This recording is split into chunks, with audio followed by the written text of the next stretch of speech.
नमस्कार दोस्तों, स्वागत है एक बार फिर से इंडियन स्टॉक मार्केट के इस नए वीडियो में। आज जिस स्टॉक के बारे में हम लोग चर्चा करने वाले हैं, कहीं न कहीं भारतीय शेयर बाजार के दिग्गज निवेशक तथा बिग बुल कहे जाने वाले जाने माने राकेश झुनझुनवाला जी का यह फेवरेट स्टॉक है। वहीं फ्रेंड्स, लंबी अवधि से यह कंपनी अपने कामकाज को मार्केट में करते हुए आ रही है तथा जिस प्रकार के रिटर्न रेशियो के साथ पिछले लंबी अवधि में यह कंपनी ग्रो हुई है, ऐसा प्रतीत होता है फ्रेंड्स आने वाले समय में इन कंपनियों की डिमांड रहने वाली है। यदि लंबी अवधि के लिए फ्रेंड्स प्रत्येक गिरावट पे इस तरह क्वालिटी के स्टॉक्स में एक्यूमुलेट किया जाए, बेशक ही फ्रेंड्स लंबी अवधि में शेयर मार्केट से मोटा मुनाफा बनाया जा सकता है। इन सभी बिंदुओं पर डिटेल में हम लोग चर्चा करेंगे तथा यह जानने का प्रयास करेंगे इस गिरावट में किन लेवल्स पे आप लोगों को इस पर्टिकुलर स्टॉक में खरीदारी करनी चाहिए।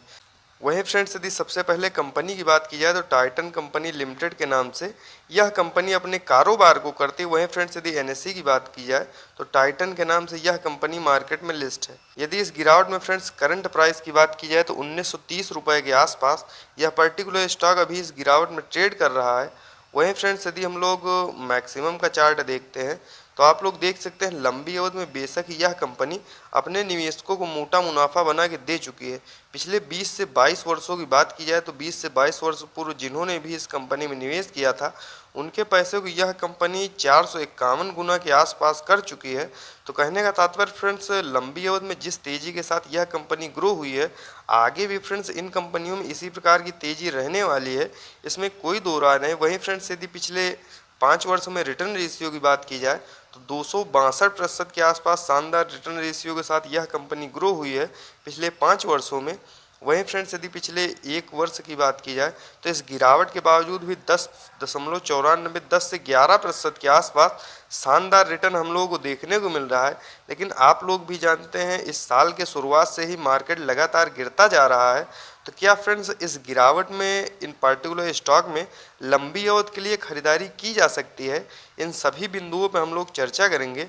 तो आइए फ्रेंड्स डालते हैं एक नज़र टाइटन लिमिटेड के कारोबार पे तथा यह जानने का प्रयास करते हैं इस गिरावट में किन लेवल्स पे आप लोगों को इस पर्टिकुलर स्टॉक में खरीदारी करना चाहिए।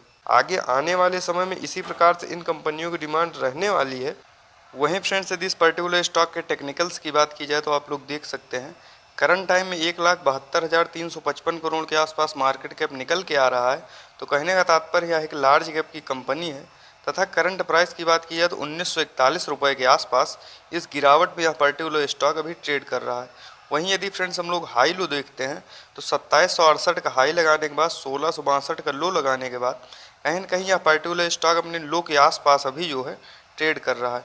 वहीं फ्रेंड्स, यदि इस गिरावट में स्टॉक पीई की बात की जाए 77.9% तथा बुक वैल्यू की बात करें तो 105 का। वहीं फ्रेंड डिविडेंड यील्ड जो कि 0.39% के आसपास निकल के आ रहा है तथा ROC return on capital employed की बात की जाए तो 21.4% तथा आरओई रिटर्न ऑन इक्विटी की बात की जाए तो 26.3%।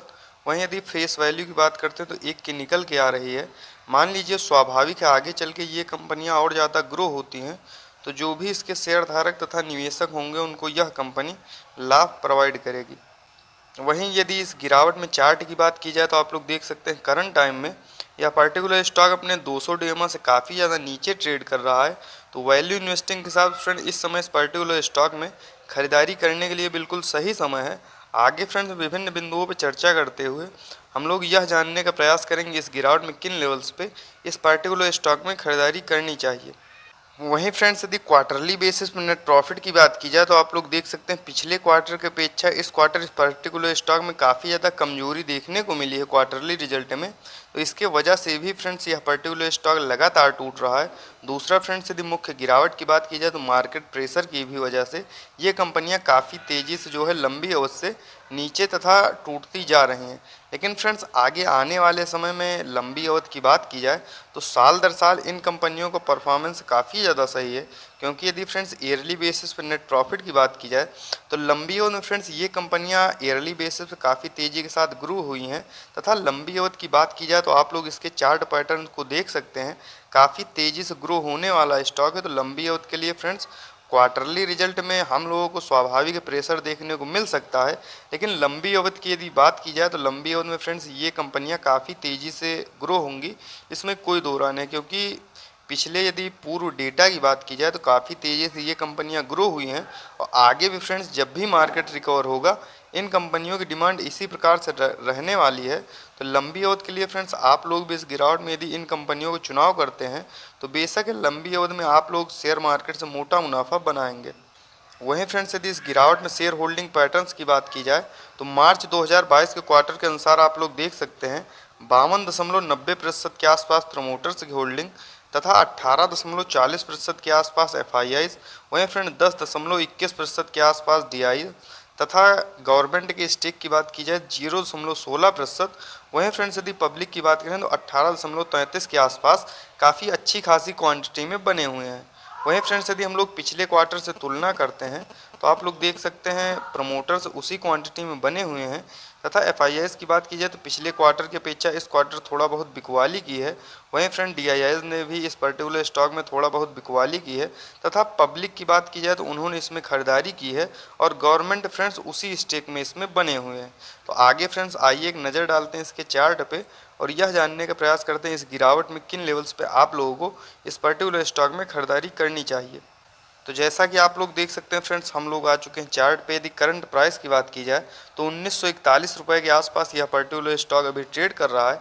वहीं फ्रेंड्स यदि आरएसआई लेवल की बात करें जो कि 35 का काफ़ी शानदार निकल के आ रहा है तो वैल्यू इन्वेस्टिंग के साथ फ्रेंड इस समय इस पर्टिकुलर स्टॉक में खरीदारी करने के लिए बिल्कुल सही समय है। आप लोग भी फ्रेंड्स यदि इस पर्टिकुलर स्टॉक में फ्रेश इन्वेस्टिंग करना चाहते हैं तो 1900 से लेके 1940 के आसपास इस पर्टिकुलर स्टॉक में जब भी यह पर्टिकुलर स्टॉक ट्रेड कर रहा उस समय फ्रेंड्स खरीदारी की जा सकती है क्योंकि यह इसके सपोर्ट का जोन है। तो इस समय फ्रेंड्स लंबी अवधि के लिए आप लोग भी इस पर्टिकुलर स्टॉक में खरीदारी कर सकते हैं, बशर्ते फ्रेंड्स एक एक दो क्वांटिटी खरीदारी करते रहें क्योंकि आगे आने वाले समय में मार्केट और ज़्यादा प्रेशर के साथ जो है गिरावट देखने को मिल सकती है। तो आगे फ्रेंड्स ये कंपनियां और भी टूट सकती हैं। तो धीरे धीरे करके फ्रेंड्स प्रत्येक गिरावट पर खरीदारी करते रहें। लंबी अवधि के लिए फ्रेंड्स ये कंपनियां काफ़ी तेज़ी से ग्रो होंगी, इसमें कोई दो राय नहीं। और एक बात का सदैव ध्यान रखें, लंबी अवधि के लिए धैर्य तथा संयम के साथ किया गया निवेश बेशक ही मोटा मुनाफा बना के देगा, इसमें कोई दो राय नहीं। तो इस प्रकार टेक्निकल तथा फंडामेंटल्स के साथ वीडियो को देखने के लिए सब्सक्राइब करें, चैनल को लाइक करें। वीडियो को मिलते हैं नेक्स्ट वीडियो में। Bye friends.